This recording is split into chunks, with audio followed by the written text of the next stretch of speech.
Hello everyone. आज के present times में पेरेंट्स ये कहते हैं कि हम बहुत ज़्यादा एम्पावर्ड हैं, अवेयर हैं और हम अपने बच्चों को, चाहे वो गर्ल चाइल्ड हो या बॉय चाइल्ड हो, बराबर से इक्वली ट्रीट करते हैं। लेकिन ऐसे बहुत सटल, बहुत छोटे छोटे सूक्ष्म तरीके हैं जिनसे आज भी बॉय चाइल्ड और गर्ल चाइल्ड में पार्शियलिटी होती है। कैसे? तो इसी की चर्चा आज हम करेंगे, जिससे कि हम जान जाएं और फिर इन चीज़ों को करने से हम अपने आप को रोक पाएं। तो अक्सर ऐसे कई हाउस होल्ड्स हैं जिसमें मम्मा जब प्रेग्नेंट होती हैं और पहला बच्चा एक गर्ल चाइल्ड होता है तो उनसे कहा जाता है कि अरे भाई, कितना अच्छा होता अगर सेकंड बेबी बॉय हो जाता, तो भाई दूज या रक्षाबंधन जैसे त्योहार मनते और फैमिली कंप्लीट हो जाती। दूसरा बच्चा अगर गर्ल चाइल्ड हो तो भी कई फैमिलीज में माँ को ये कहा जाता है कि थर्ड चाइल्ड आप ट्राई करो जिससे कि बेबी बॉय हो जाए। ऐसा तब नहीं होता जब पहले दो बच्चे मेल जेंडर के हों। बहुत कम ऐसे परिवारों में होता है कि थर्ड चाइल्ड सिर्फ इसलिए ट्राई किया जा रहा हो कि गर्ल चाइल्ड हो। अक्सर तो ये तब होता है जब पहले दो बच्चे गर्ल चिल्ड्रन हो और थर्ड चाइल्ड आप ट्राई करने को बोल रहे हो घर के अडल्ट्स, घर के बड़े, कि क्योंकि आपके थर्ड बेबी बॉय ही हो। एक सटल तरीका या सूक्ष्म तरीका जिससे पार्शियलिटी बहुत नजर आती है वो ये कि बॉय चाइल्ड का बर्थडे जितने जोर शोर से, जितने बड़े तरीके से मनता है, उतना गर्ल चाइल्ड का बर्थडे कभी कभी नहीं मनता या सेलिब्रेट किया ही नहीं जाता। ये अक्सर कहा जाता है कि अरे भाई, दोनों के बर्थडेज एक साथ मना लेना, और उसमें फोकस जो होता है वो बॉय चाइल्ड का ज्यादा होता है।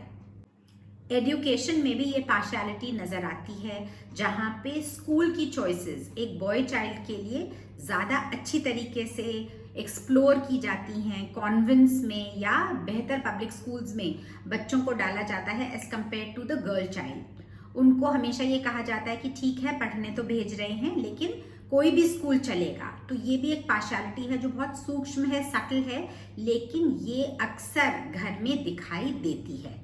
आज भी ऐसे कई परिवार हैं जिनमें लड़कों को दूध, दही, नट्स, ड्राई फ्रूट्स दिए जाते हैं, मगर लड़कियों को नॉर्मल दाल, चावल, रोटी, सब्जी दी जाती है और कहा जाता है कि लड़के हैं, उन्हें बाहर जाना है, उन्हें ज़्यादा स्ट्रांग बनना है, इसलिए ये चीज़ें सिर्फ उन्हीं को मिलेंगी। गर्ल चिल्ड्रन को कभी कभी ये चीज़ें नहीं ऑफर की जाती और ये बहुत सारे घरों में एक कॉमन प्रक्रिया है।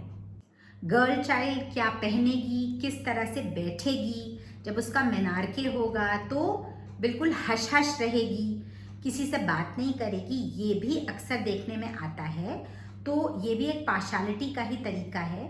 इवन हायर एजुकेशन में बॉयज़ को बहुत आराम से बाहर पढ़ने के लिए भेज दिया जाता है, लेकिन लड़कियों को आज भी बोला जाता है कि उसी शहर में, वहीं पर, उसी कॉलेज में जहाँ पर कोर्सेज अवेलेबल हैं, वहीं पे आप अपनी आगे की पढ़ाई को पूरा करो।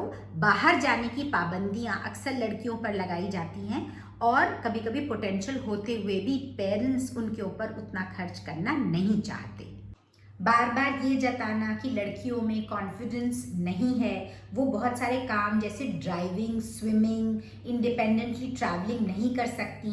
शादी के बाद भी अक्सर भाई या कोई कंपेनियन उन्हें चाहिए होता है जो घर तक लेकर आए, छोड़ने आए। तो इससे हम लड़कियों की जो एक सेल्फ कॉन्फिडेंस है उसको हम आगे नहीं बढ़ा पाते। As parents, as elders and specially as mothers जो एजुकेटेड हैं, आज के टाइम को देखते हुए हमें अपनी लड़कियों को विंग्स देने होंगे, बताना होगा कि दोनों जेंडर्स इक्वल हैं, लड़के भी सेंसिटिव हो सकते हैं और लड़कियां भी स्ट्रांग हो सकती हैं। उनको self empowerment, protection, safety, security के गुर सिखाने होंगे और ये करने पर आगे का समाज, हमारा पूरा परिवार, सोसाइटी इक्वालिटी की तरफ बढ़ता चलेगा।